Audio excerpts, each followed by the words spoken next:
Hello, and welcome to the Beautiful Business Podcast, where today I'm so excited to be chatting with the co founder of Ustwo, John Sinclair, better known as Sinx. Along with his co founder, Mills, they are celebrating 20 years of Ustwo, which started with a simple mission and one that I think many of us will be familiar with: to create a studio that values creativity, craft, and collaboration. Over the years, Sinx has transitioned from designer to leader to implementing a leadership team and then stepping away from the day to day running of the business. And interestingly, they're now part of an employee ownership trust model. I'm really excited to chat to Sinx about what it's really felt like to hit some of those big milestones and, of course, get the breakdown of the EOT model, including some of the pros and cons. I think people expected this massive change when we became an EOT. It's actually been quite hard since we became, business has been a lot harder since we became an EOT. So I think we were hoping that we were going to continue this 2021 growth and like we would be able to involve all the employees on all this great new strategy and thinking and kind of grow. But actually we've had to work with our employee reps on some quite hard decisions. And it's not just this silver bullet that kind of makes you a great company. You are already who you are as a business. For me, the employee ownership is just kind of cementing what you already were as a business. If you were a nasty, mind you, if you were a nasty business, you would have probably never gone down the EOT route in the first place. So by that sort of example, that anyone that becomes an EOT, I would probably have a good inkling that they're a pretty good business anyway, and treat their people pretty well already. Welcome to the Beautiful Business Podcast from the Wow Company. If you're searching for the right strategies, tools, and connections to ignite your thinking and elevate your business, then join us for a fortnightly dose of inspiration. Our guests range from industry-leading agencies and cutting-edge tech pioneers to motivational speakers and executives, all offering actionable insights to help you thrive in profit and purpose. So, whether you're a growing consultancy or an agency leader, this podcast is your source of knowledge and encouragement to spark meaningful change in your business and beyond.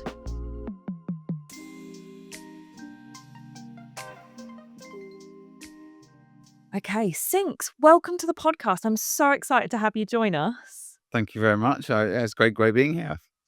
Yeah, amazing. So we start off every episode with the same question. Tell us something about you that we wouldn't already know. Well, there's probably lots about me that you wouldn't know, but I guess outside of work, I'm a pretty big nature lover. I love my plants and my trees. And I live most of the time down here in Kent. And one day I have a dream of buying a plot of land, and I'm growing loads, a few hundred actually, different trees from seeds. And one day I'm going to plant them all and make a little forest. I've got about 200 oak trees that I've planted from acorns, and I'm trying to do it with loads of other trees. So that's my little sort of my little side hustle, growing trees. And I grow loads of veg as well. So I'm happiest when I'm in the garden with the vegetables. Sinx, I didn't know this about you. This is something that I think we have in common. Like, honestly. Oh, that's amazing. Thanks so much for sharing. I love that. So you've got 200 trees. I mean, they're Like, like so big, so they're like saplings of yes. But so you've got to get this plot of land. So you yeah, can that might be actually. sometime down the down the Yeah, line. yeah. Incredible. That's awesome. Yeah, thank you so much for sharing. Let's talk about Ustwo. So you are 20 years in to this journey now, which must feel absolutely incredible. Um, can you give us like a word or a sentence or something that you would use to describe your journey over this 20 years? Yeah, sure. Yeah, it's crazy when I hear you say 20 years. It's a long time. No longer the new kids on the block, eh? But um, I mean, it's probably something like I mean, it's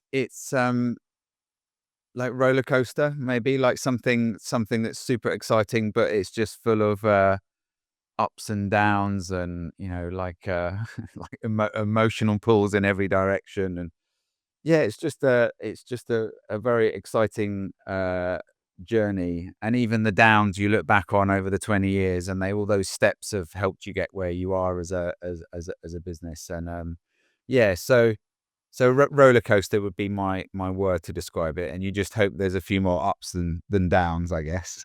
Yeah, definitely. That's so funny because that's the word I mean, I talk to agency owners and leaders, like, almost every day, and that's the word I find myself coming back to all the time. Can you tell us a little bit about, like, Monument Valley? Like, what and Us 2 Games and all of that stuff. How did that start, and how did it actually become a reality for you? Sure, that I mean, it's definitely a big part of the sort of the Us 2 history. I mean, it's worth knowing that it didn't like the games company was started off the back of the success of Monument Valley. But we started playing with our own apps and making games and stuff when the App Store came out. Before that, we were doing super well as a business, but we weren't really able to talk about any of the work that we were doing. So we were in I think we were like 50 people or so, mainly working for Sony Ericsson and not really allowed to talk about anything. So when the iPhone came out, well, firstly, we were like deeply worried because our main client was Sony Ericsson. But the other was like, oh my God, look at this opportunity, this new platform. It's kind of so much better than what we're used to. And then the following year, the App Store came out, and like we immediately started kind of like investing time and getting apps like silly little apps and we spent an absolute fortune on putting out our own IP, but it kind of gave us a bit of a voice. And any of you that know my co-founder Mills, he likes to have a voice. He can be very noisy, so like he really lent into the own IP stuff, and we spent like, probably over a 5-year period, we spent millions of pounds on on apps and games, and not all games. We were doing like analytical stuff and kind of like app rating apps. I mean, all sorts of stuff. But it was good. It was good fun, and that was what really pushed us into the engineer. Like, I mean, we're obviously predominantly a or we were originally a design company, but that's what sort of got us into sort of hiring developers or engineers and sort of growing.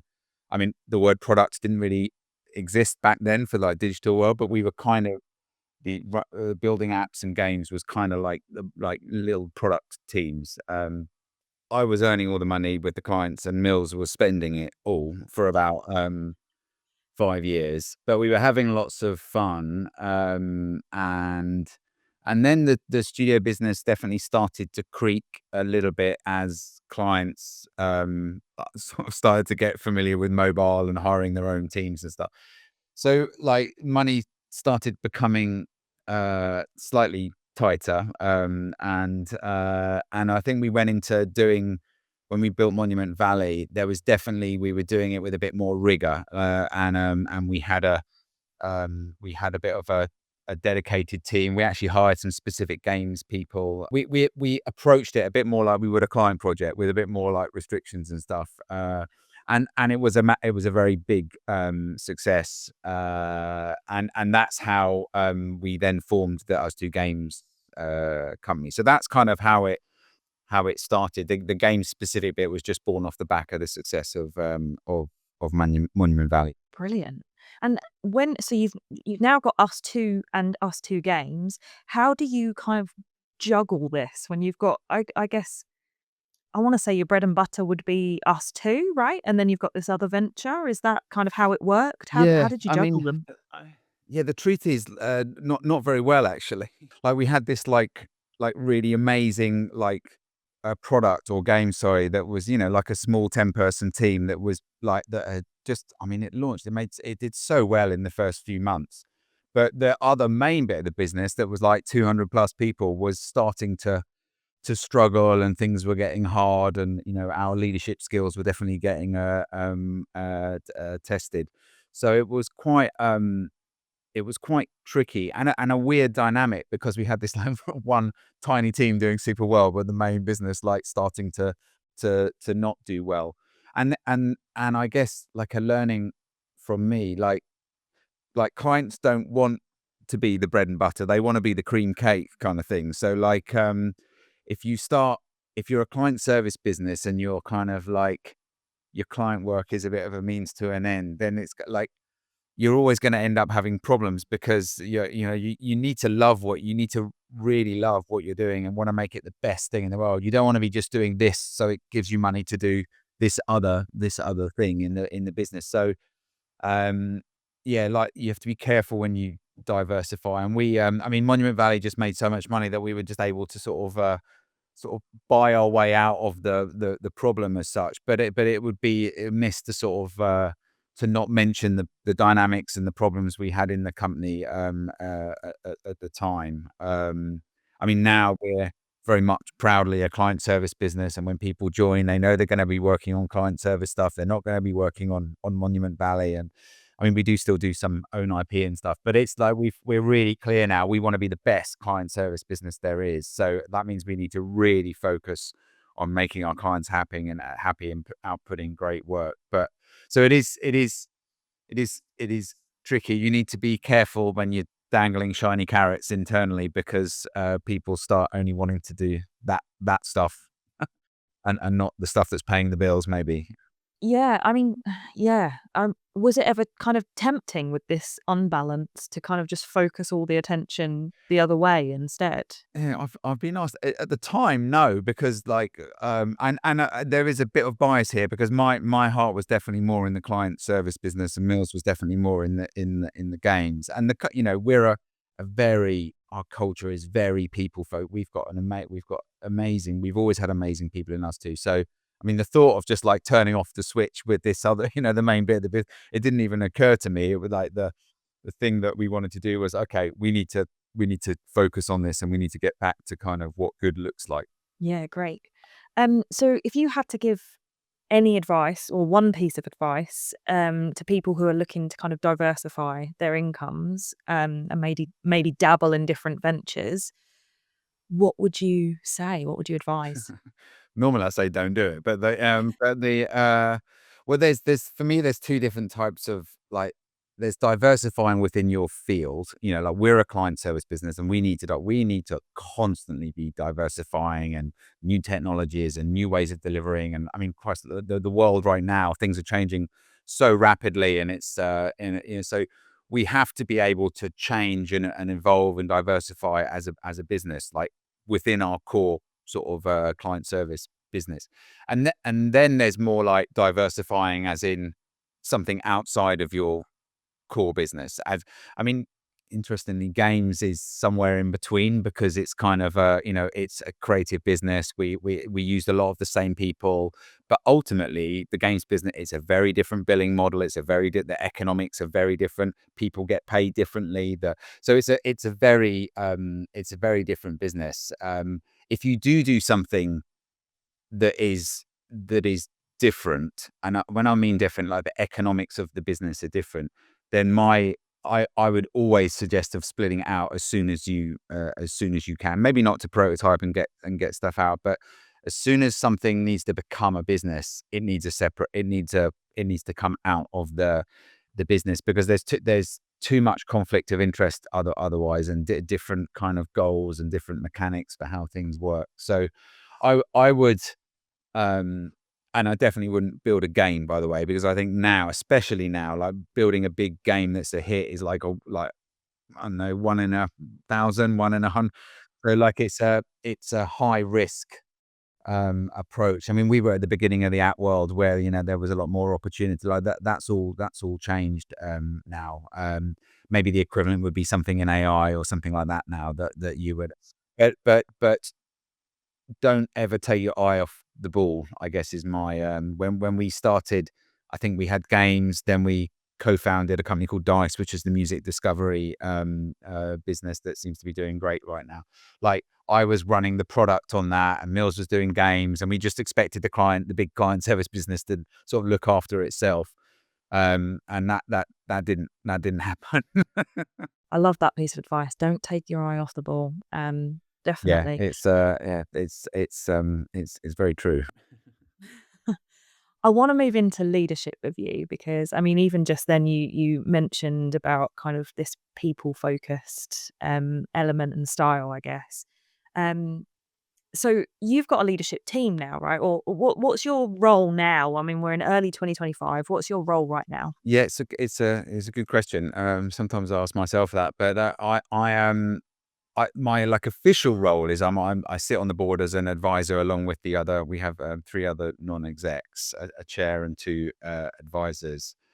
Um, and I sit on the board and I help advise, steer. I mean, I probably know the business more than the other non-execs, so I can help in that way a bit more. They're far more experienced than I am, so they're sort of far more wiser and more sensible in their suggestions and stuff.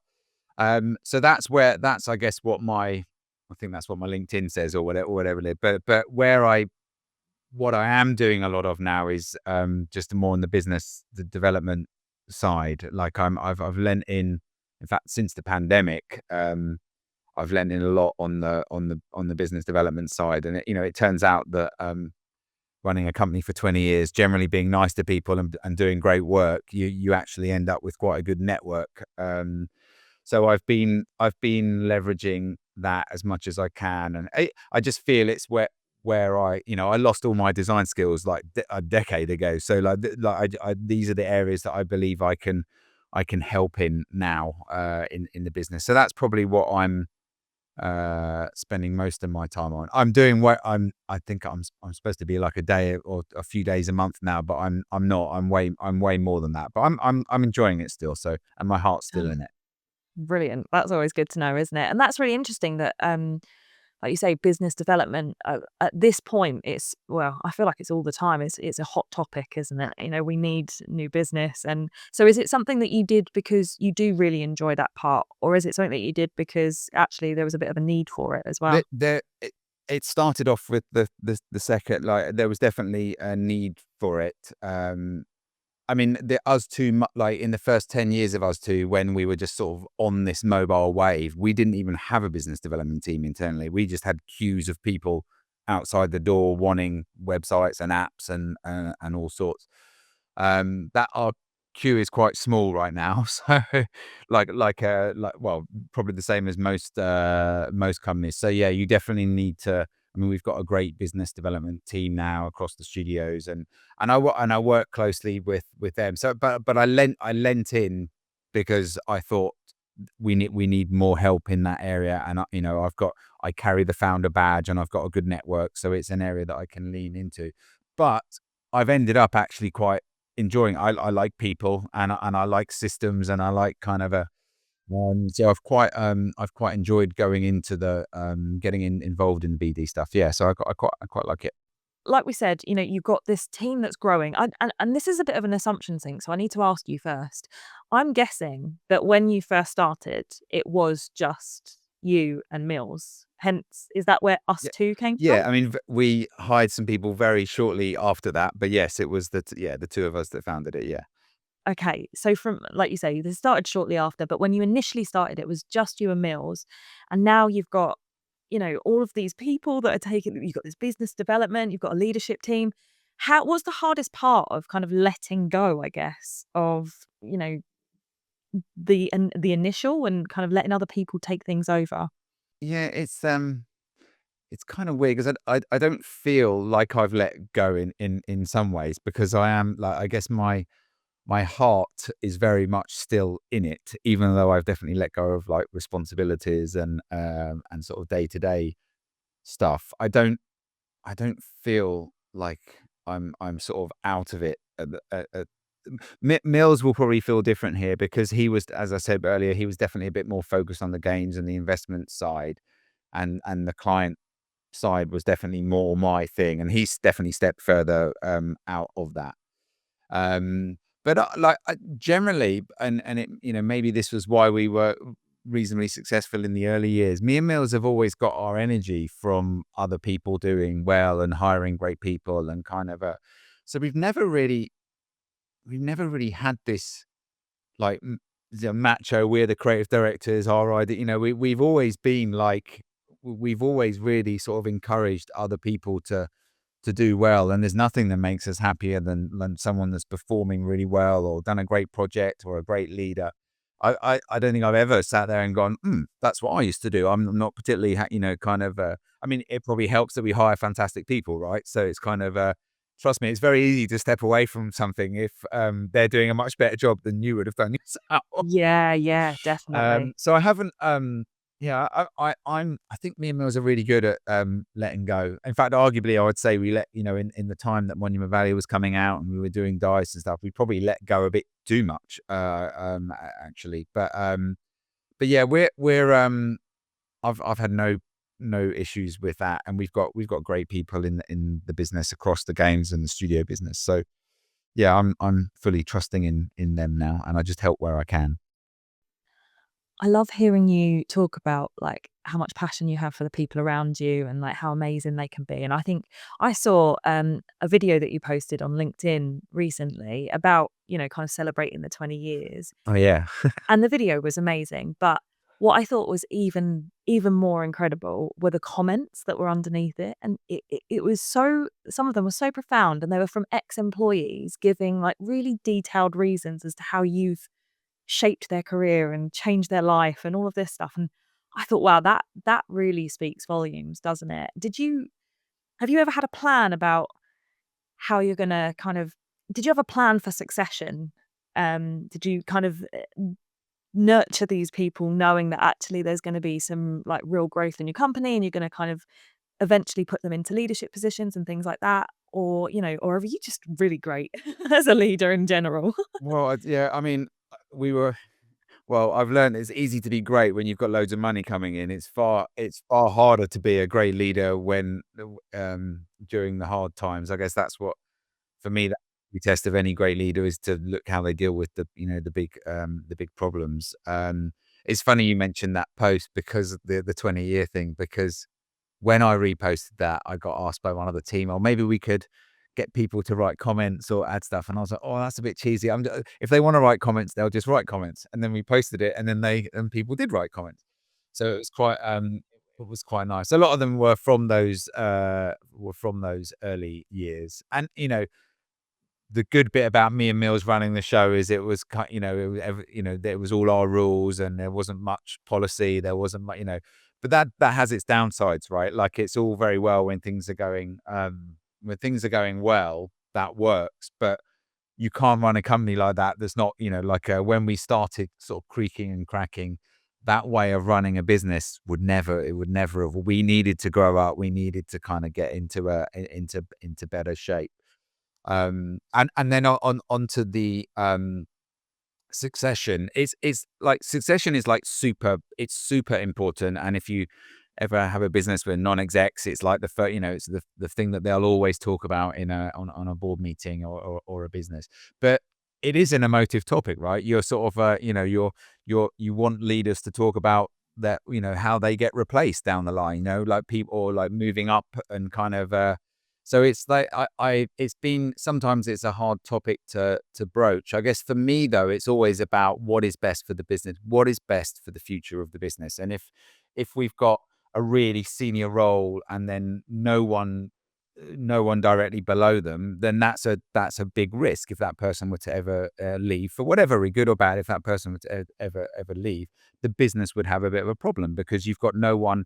So I guess that succession mapping and kind of and it's not just about being good for the business, although it is, but it's about career progression as well. It's about showing people that there are paths through and up in the business. Of course, this is all challenging when you're not growing. I mean, if things are a bit flat, then it's hard to keep that succession sort of moving forward because there's less change and less that. But yeah, uh it's super important, succession planning. It was only when we started having a sort of a more formal board and getting help from non-execs that I'd probably even heard of the word succession planning, to be honest.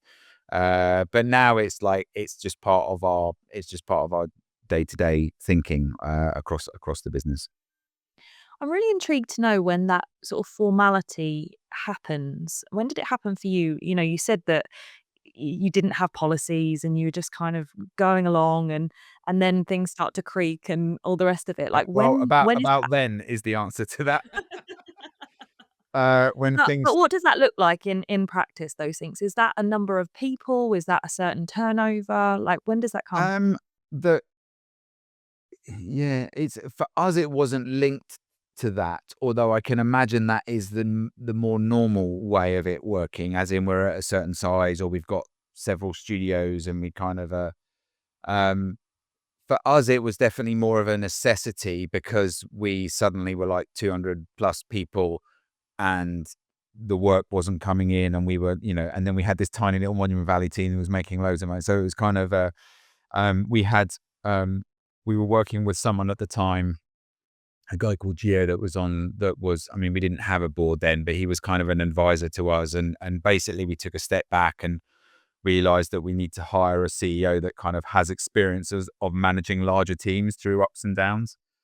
And, and we hired a chair, a lady called Kath, that really helped us sort of take the business through I would say quite a challenging time. And also it was quite challenging for, you speak to founders all the time, right? So it's kind of, running a business is hard. Like it's a very hard thing to do. And we were very emotionally sort of caught up in us too. So when our baby started kind of not doing so well, it's pretty tough. And like we've never looked back since we've had the sort of Kath and Geo helping us. Like for me, I mean, for me, there's a million more reasons why you should have non-execs now if you're at a certain scale, just as a sounding board and stuff. But if you're a founder and you're no longer the driving force of the business, then you definitely need a more formal board and non-execs. I mean, it depends on ownership and all sorts of other things, but I would say if the business gets overly complex, if things are getting really hard, if you're looking to move on and succession planning, like we touched on,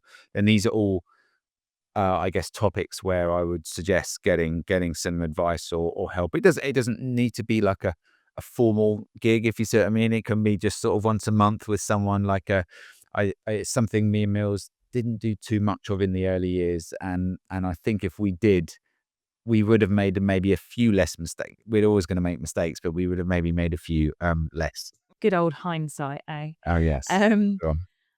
well, just before, because I really want to talk about kind of how your setup is now, being employee owned and all of that stuff. But I'm really intrigued to know, and this might be this. I don't know how this will land for you. It might be to do with leadership, or it might be just to do with us two in general. But what legacy do you want to leave? Um, yeah, it's funny because when this was a very relevant question in the last few years as we've been kind of sort of going through this employee ownership thing that maybe we'll touch on in a bit. But the I think for the early, like for most of us two's life, me and Mills were just adamant that we're just always going to be 100% us two, and there's no other kind of a.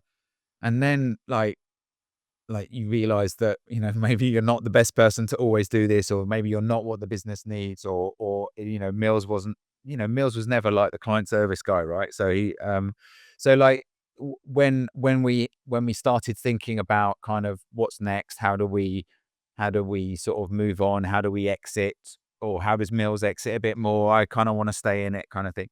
We got asked a lot, what is it you're after? Are you looking to maximize value? Are you looking to maximize, like, live by your values, or are you looking to create legacy? And me and Mills both like put legacy at the top of the pile over. I mean, I say over money. It doesn't mean we didn't want to have no money, but like it was definitely on the priority list. So for me, I'm not looking to start another client. So like us two's my thing, and that's what I want to do.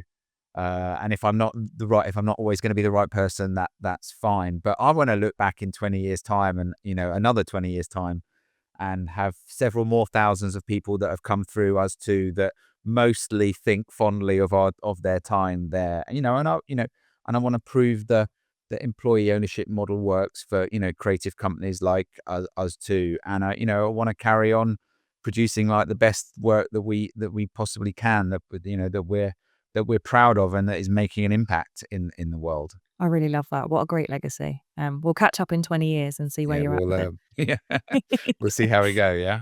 Yeah. Um, so you are under this employee-owned trust model now. Um, Talk to us about that. What does that actually mean for anyone that doesn't really know much about it? Yeah, so an employee ownership trust it's a method in the UK of becoming it's the most common method in the UK of becoming employee owned. It's actually it's what John Lewis of it's that model. I think it might have been called something else when they did it, but it's essentially the same. It's the same thing, and essentially it means the shareholders in the business sell a majority stake of that business to a trust, yeah, and then that trust manages that equity, and all of your current and future employees are beneficiaries of that equity. So they don't own it they don't all own equity in the business. The trust owns it on their behalf. And then what happens is, like, although the shareholders give their equity away on day one, they don't get any. Well, they might get some money on day one, but it's more about the business pays off the shareholders over the next 5-10 years with profits from the business.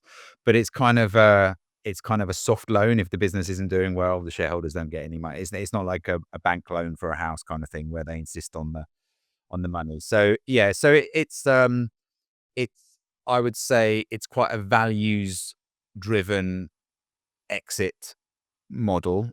It's good for a lot of reasons, though. It allows founders to step away at different times. Like, so Mills could step away a bit quicker. Um, yeah, it's really good for a values thing, but and our aim is to help make the business sort of sustainable long term.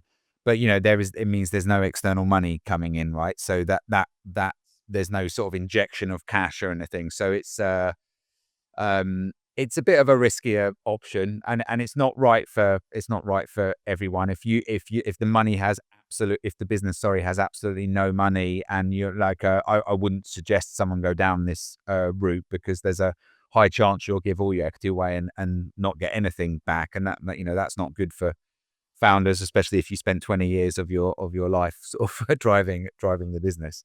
Did you consider any other options at this point, or was this because I know, like, for you, you said, like, you didn't wanna leave the business, so I can't imagine that there would be, like, a whole, "Right, we wanna sell," or, "We wanna do anything that way." So was it like, "Yep, we definitely know this is the avenue we wanna go down?" Yeah, well, you're fine when you have non-execs in the business. They make you go down the other routes just from a sort of a diligence point of view. And I wouldn't say we went deeply down the other paths, but we did do a piece of work that that showed what it would look like if we went down a sort of a trade sale or a financial, like a private equity route and stuff. I mean, deep down, I knew they weren't right for us, but I do acknowledge that it was probably good we did that piece of work. The truth is, I hadn't actually heard. I mean, I'd heard of John Lewis and employee ownership, but I didn't really know anything about it. But when I did hear about it, I immediately knew that was for, like, if we can make that work for us too, that's perfect. That was my first thought in my head when I heard about it. Yeah, so we did explore some. I mean, I guess me a little bit more so. I was like, oh my god, if we can make this work, this would be amazing. This would be amazing. But yeah, we did explore some other routes, but very, very happy we chose the EOT. Yeah, that's great, and was it 2022 that you did that? Yeah, yeah, yes, So the beginning of okay, 22. so Yeah. that's 3 years ago now. What have been the pros and cons of this new journey then? Um, the yeah, so there's lots of. I mean, the truth. So we did it at the beginning of 2022.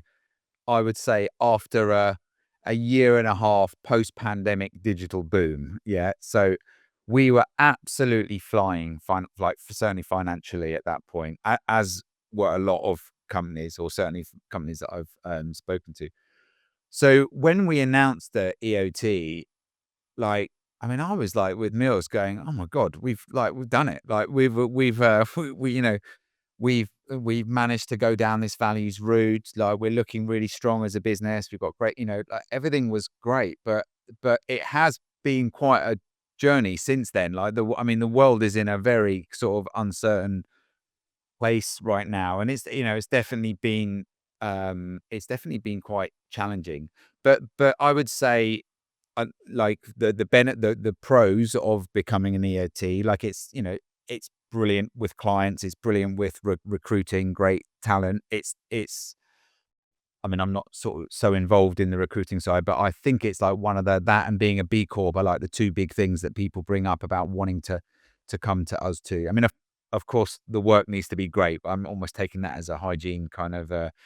Um, so that's a pro. Like the other thing is like for me, the becoming an EOT is as much about like protecting the great things that are in the business, rather than like anything new. So, like protecting our company independence and our option and our ability to choose the future is, I guess, the biggest thing for us. I guess on the negatives, I mean, there are some risks from the shareholders' point of view. It takes a while for the money to come out of the business because the business has to afford it. And that means that it takes a while for employees to start financially benefiting from becoming an employee owned business. So it's slow, yeah, because there's no injection of cash. You have to afford everything yourself. There's no like injection of cash. And you're not, I guess some of the benefits that we saw if you were to go down another route, like a trade route, or like you hear of a bunch of other companies, is that they get opened up to a whole new world of clients and opportunities and stuff. Like for us, none of that's changed, right? We're still having to find all our own work, and it's not like we've gone under the wing of the Accenture business development arm, and now we've got a massive list of work, mostly probably that you don't want to do. But still, it's like they've sort of become part of a bigger networks. So new business isn't, so we have, I would say, a lot of the same problems that we had before, that but that we're an independent. Being independent's great, you have choice, but it also comes with, oh my god, we're having a bad month, we can't find it comes with pros and cons as well. Yeah, yeah. And I guess along those lines then, you said we're in quite an uncertain place in the world right now. And the last few years has just, it's had its ups and downs, hasn't it? Quite a lot of it has been down across like the whole economy and everything. How has this model helped and hindered along the way over the last few years? I don't think it's significantly helped or hindered in either way, actually, because like for me, the EOT is just one of the pillars. It's like it's what is like the work and the people are always going to be like the most important aspects of our, certainly of our business. And then we became a B Corp, which it sort of signals how we want to run as a business, and now we're employed. So they're all just things that help grow a better um uh picture of us too. I mean, I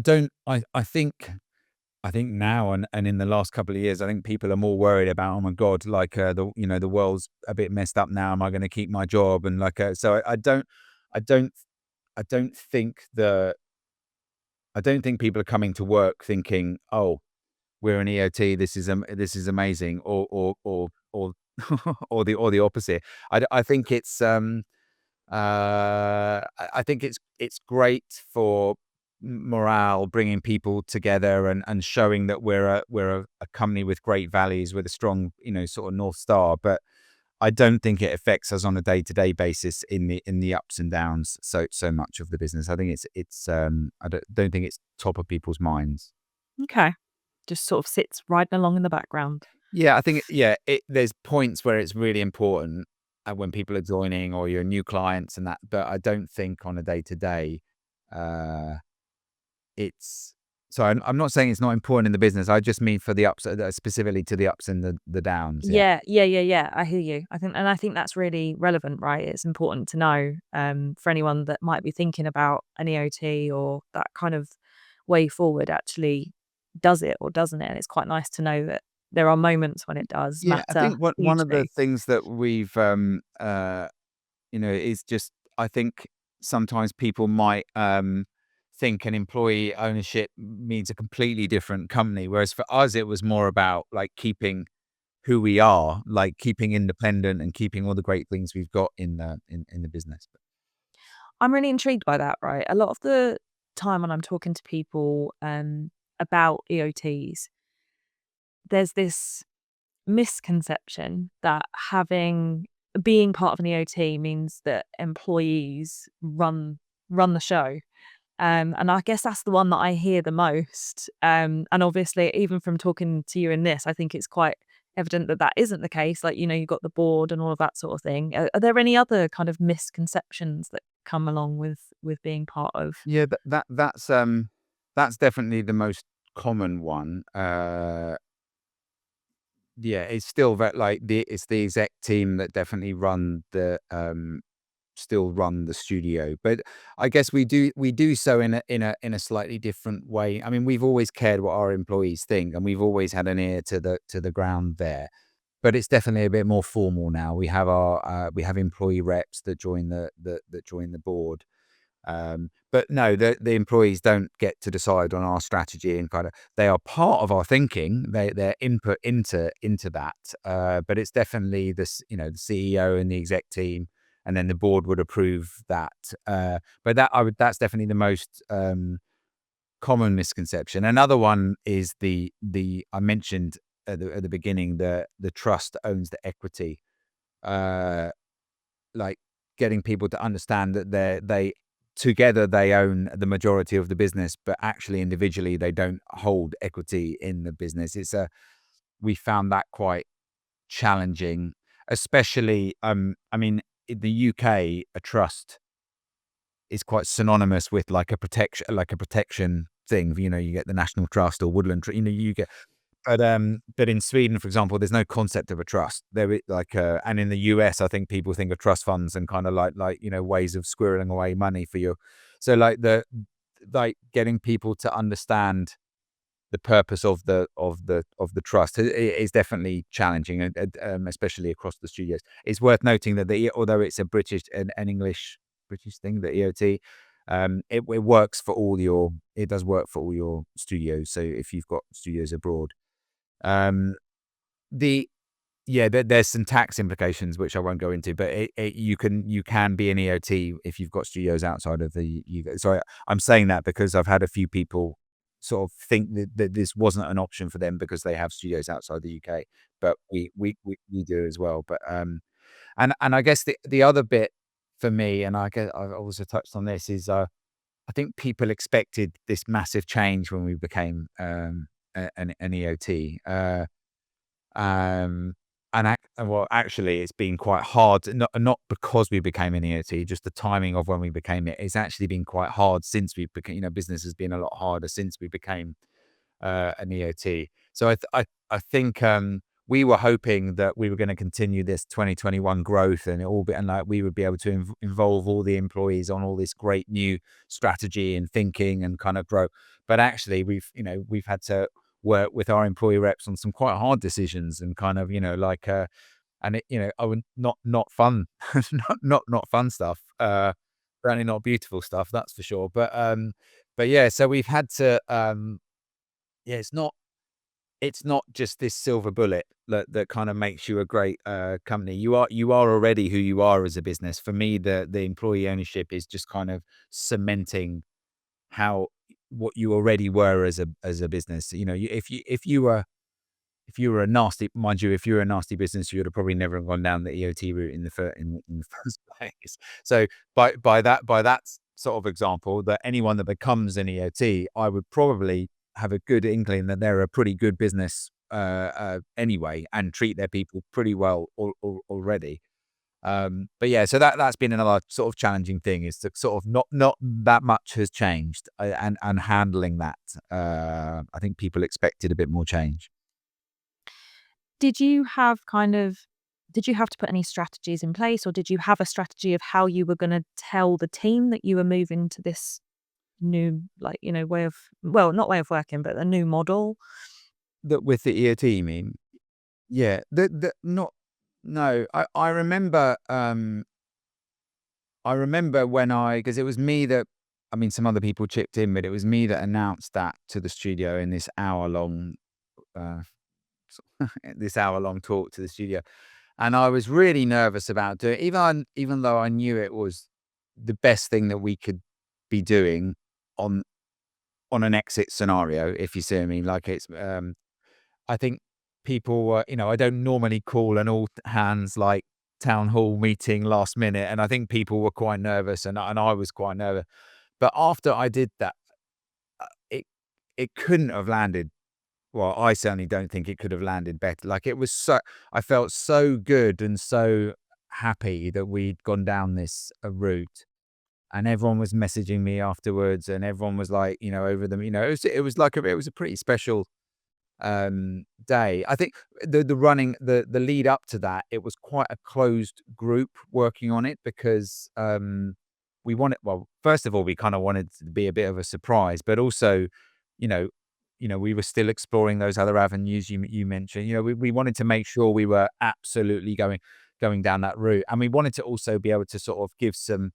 We didn't want to have a big announcement where we were like, "Oh, we're thinking of becoming an EOT." I think in our announcement we said we're becoming an EOT on Monday. It was that kind of talk. So we had a lot of it firmed up. Where there's lots of legal and lawyers involved. It's quite an intensive thing to do. And I was working closely with Abby, our CFO, and also the legal firm that helped us through this. And it was a big piece of work. But yeah, I'm not sure if I answered your question, but that's how we announced it, and it landed super well.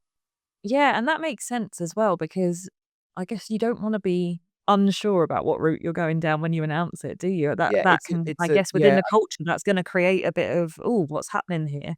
Yeah, exactly. I mean, personally, I think this should be the same for any really big decisions in a business. I don't think you should be telling everyone in the business. I mean, there's being transparent, but there's being transparent at the right time. And if you're transparent too early when things are not firmed up, or you haven't gone through all the possible outcomes and, like, the questions. So we were super prepared. I mean, I was still nervous that we'd miss some, but we were super prepared. Yeah, it was good. Like, one of my favorite bits of work that I got to do, the not just announcing it, but the actual working on it as well. It's like really complicated and really kind of, yeah, it was fun. Amazing. So I wanna ask you what you've got left to accomplish, but I wanna do it in a way that is specific for you. And so I'm gonna say, if Us 2 and Us 2 Games were a video game, what level would you be on? Oh, okay. Well, I mean, ironically, because we've designed us to be sustainable, like long term and sort of ever evolving, it would probably have to be a game that didn't have levels, actually, and didn't have an ending. So probably not on Monument Valley. Quite a short game, but so it'd have to be, I don't know, like a game that was, that was ever evolving and changing, and kind of, and our next level would always be about, like, staying relevant and staying ahead of the curve, and constantly evolving. I feel, because client services, you're kind of at the mercy of the sort of the trends and what the world and what clients are doing. It's like a new it's like a new game every 6 months or 12 months. So yeah, I'm not sure. I don't know, maybe It's a all Sim about the City, expansion packs nowadays, isn't it, Sinx? yeah, So or something actually like a sim game where you just keep on building. I don't know, one of those kind of games. Yeah. amazing. Not quite answering your question, but yeah, you get the No, gist. that answers my question. I love that. Ever evolving, that's all I need to know. Um, and what about for you personally? What does the future look like for John Sinclair? Um, I mean, I'm still super enjoying work. I mean, it's hard, but I'm still super enjoying being involved in Us Two. I still have that burning desire to make it better and make it successful, or be part of a team that does that. So I have no immediate plans to not be doing that. I definitely, I guess my next big thing is, like, to prove that this employee ownership model works in a creative business like us too. That would be great, over the next, 5-10 years, if we can, and I don't need to be super involved, but I don't feel it's partly because I'm not going on to the next thing. I guess if you go on to a next gig, then you easily start forgetting it because I only want to do I'm I don't want to go and get a job in another client. So and there's no way I'm going to start another one. It's been so stressful and hard. So I kind of want to carry on with us too. I want to do what I can to help and support. I want to continue on the business stuff, and I want to prove that the employee ownership works over the next 5 to 10 years. And then after that, I'll be very happy growing vegetables, planting my forest and making jam and chutney, to be honest. Maybe dabbling in some architecture projects and stuff. But I'm not sort of on the hunt for the next client service business, but let's put it that way. Yeah. Looking for the simple life eventually, definitely. We ask every guest on the podcast, and you are no exception. I need to ask you, what does beautiful business mean to you? Beautiful business. I would say beautiful business is a healthy business, and by healthy I mean a business that is growing, that is energized, that is engaged and producing great work, especially in our client service sector, producing amazing work that the employees and the clients you're doing it for are like super proud of. So I think there's lots of decisions you're going to make when you run a business that are not beautiful. I mean, they're far from it actually. So I think you need to, like, there's different levels of beautiful, like, and I guess every now and again when you're going through hard patches or tough periods, you need to sort of zoom out and just look at the world from a distance, because like there's loads of really hard decisions that you need to make and challenging times that you'll go through that don't feel very beautiful at all. So I think to be a beautiful business, it doesn't mean that every step you take is going to be beautiful. In fact, I would say far from it. Sometimes you've got to veer off the beautiful path to make sure that you hit the beautiful flag at the end, if you see what I mean. So I would say that it's a lot about thinking of the bigger picture and the long-term plan of being a beautiful business. Like, it's all very well being like beautiful every day, but if you go bust in a year, then you're no company at all, if you see what I mean. So like sort of surviving and thriving is all part for me of being being profitable, growing as a business, doing great work. These are all elements or facets that sort of mean a business is beautiful. And then of course there's the living by strong good values. And I guess I was just trying to give a slightly different answer than have got great values, if you see what I mean, because it is a lot. Yeah. It is a lot more than that. No, I agree with you, and I love that answer. Thank you. I've absolutely loved chatting with you today, Sinks. I feel like we've covered so much ground, and through leadership and through the two main topics that we talked about, I guess, leadership and the employee-owned stuff. I feel that um, you just kind of ooze this love and genuine care for us too, and for the people that you work with, and I think that's just so lovely to hear. So I really appreciate you sharing all of that today. I think it's been really, really helpful, and thank you so much for joining me on the podcast. You're very welcome. I've enjoyed it. Thank you. Thank you for listening to the Beautiful Business Podcast. If you've enjoyed this episode, then please remember to subscribe and leave us a review. For more advice and practical tips on what it's really like to build a beautiful business, visit our content hub at wowco.uk/hub, or check out the link in the show notes.